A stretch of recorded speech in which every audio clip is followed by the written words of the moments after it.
The iPhone XS Max gets up to more than $1,400. A spec'd out Galaxy S10 Plus can reach $1,600. Samsung's foldable phone is going to sell for $2,000, and Huawei has gone even higher with a foldable that's going to start at close to $2,600. Phone prices have gotten wildly more expensive in the past couple years. Apple, Google, Samsung, and others now charge hundreds of dollars more for phones than they did just a couple years ago. And the upper limit on phone prices won't stop growing. If you're trying to buy a phone, this can be pretty intimidating. Why do these very necessary devices suddenly cost so much? There are a few different reasons that phone prices keep going up. Some good, some bad. I'm gonna talk about 3 key pieces to this story. To understand why, we have to step back and look at the big picture. Prices have been rising at pretty much every high-end phone company, but for this video, I'm gonna focus on Apple, particularly in the US, because its prices stayed consistent for a really long time. Also, the iPhone is just really popular here. So the first thing is, phone prices used to be a lie. You might remember getting a brand new iPhone for $200, but in reality, that phone cost a lot more, probably closer to $650. The cost was just hidden to you. This is how phone sales worked in the United States for years, and it kind of seemed like it would never change. But then came T-Mobile's boisterous, trash-talking CEO, John Legere. That is a complete crock of bullshit. When Legere became CEO in 2012, T-Mobile was in a bad place. The carrier was in a distant last of Verizon and AT&T. It even had 20 million fewer subscribers than Sprint. Legere wanted to do something bold to get eyes back on T-Mobile. So after just 6 months on the job, he did something previously unthinkable for a major US phone carrier. He killed 2-year contracts. Now, Legere's kind of ridiculous, and we make fun of him a lot, but this was a legitimately game-changing idea. It made the carrier more consumer-friendly, and it allowed the company to lower prices. A T-Mobile plan could easily be half the price of a Verizon or AT&T plan. This had a huge effect in turning T-Mobile around, and making it the competitive number 3 it is today. But getting rid of contracts and lowering prices really meant getting rid of phone subsidies. Carriers had only been able to give you a $200 iPhone because they were quietly charging you for the rest of the phone every single month as part of your bill. The iPhone was always about $650. You just couldn't see it. Within 2 years, Verizon, AT&T, and Sprint all followed suit. The contract was dead, and now what you saw was the exact price of the phone, along with the monthly fee you'd need to pay in order to buy it. So that's part of the story, and it brings phones from about $200 to about $650 in just a couple years' time. But this isn't just a story about sticker shock. Phones really are getting more expensive, and there's been a big jump from $600 to well past $1,000 in just the last few years. These price hikes aren't just about what consumers want, they're also about what companies like Apple need. And that brings us to the second part of this story. As weird as it sounds, Apple is running out of people to sell iPhones to.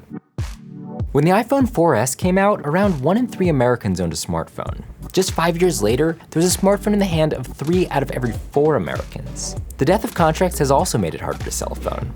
Customers no longer have a good reason to buy a new phone every 2 years, which means Apple isn't guaranteed those biannual purchases. In fact, carriers have even started extending the time over which we pay for our phones. AT&T defaults to splitting up costs over 2.5 years. T-Mobile does it over 3. All of this has had an impact. By 2017, Americans were holding onto their phones for more than 2.5 years. That doesn't sound like a lot, but it had been closer to 2 years just the year before that. To see the real story, you can just look at this chart. Thanks to the success of the iPod, Apple had been setting company best revenue records quarter after quarter. When the iPhone came out, that only accelerated. Apple was on a 13-year record-setting streak. But then this happened. In April 2016, Apple missed. For the first time in more than a decade, Apple made less money in a quarter than it did the year before. Now, don't get me wrong, Apple still made a ton of money, a whopping $50 billion in just 3 months. But Apple lives and dies by the iPhone. At the time, the iPhone made up 65% of Apple's overall sales. So Apple's main goal was to send that arrow back in the right direction. And that means one of 2 things, either selling more iPhones or selling more expensive iPhones. And you know which one they chose. So everyone got cheap phones on a 2-year contract. Then those contracts died, people bought fewer phones, and prices had to go up. It all sounds a little bit evil, but there's a bit more to it, and that's the third piece of this story. It is the most advanced iPhone we've ever created. We designed the world's best camera and put it in the world's most helpful phone. Galaxy Fold is a device unlike any that's come before it. But seriously, modern phones do have a lot more stuff, and a lot nicer stuff, especially at the high end. There are larger screens, nicer display technologies, multiple cameras, tons of RAM, waterproof builds. It adds up. If you count up how much every part inside an iPhone 4 from 2010 costs, it comes out to less than $200. Do the same thing for last year's iPhone XS Max, and it's closer to $400. Now, yes, that is a lot less than Apple sells the phone for, but that's just the cost of parts. It doesn't include R&D, manufacturing, shipping, support, the salary of the Apple Store employee who sold it to you, and a lot more. The prices for new iPhones haven't necessarily gone up a ton. Apple charged $650 for its flagship iPhone in 2011. With inflation, that's now about $720, which is close to the cost of an iPhone XR, a phone that likely costs a lot more to make. So in reality, it's less that the iPhone got more expensive and more that Apple has pushed the boundaries on what the most expensive iPhone looks like. And it's worth keeping in mind that if you buy a $1,000 iPhone, you're actually in the minority. In the US, phones sell for $400 on average, and it's even less worldwide. You may need to spend $1,000 to get the absolute best out there, but phones have gotten so good that you can now spend a few $100s and get something that checks most of the boxes one could reasonably need. Even Apple will sell you a brand new iPhone 7 for $450. So yes, phone prices have risen a lot.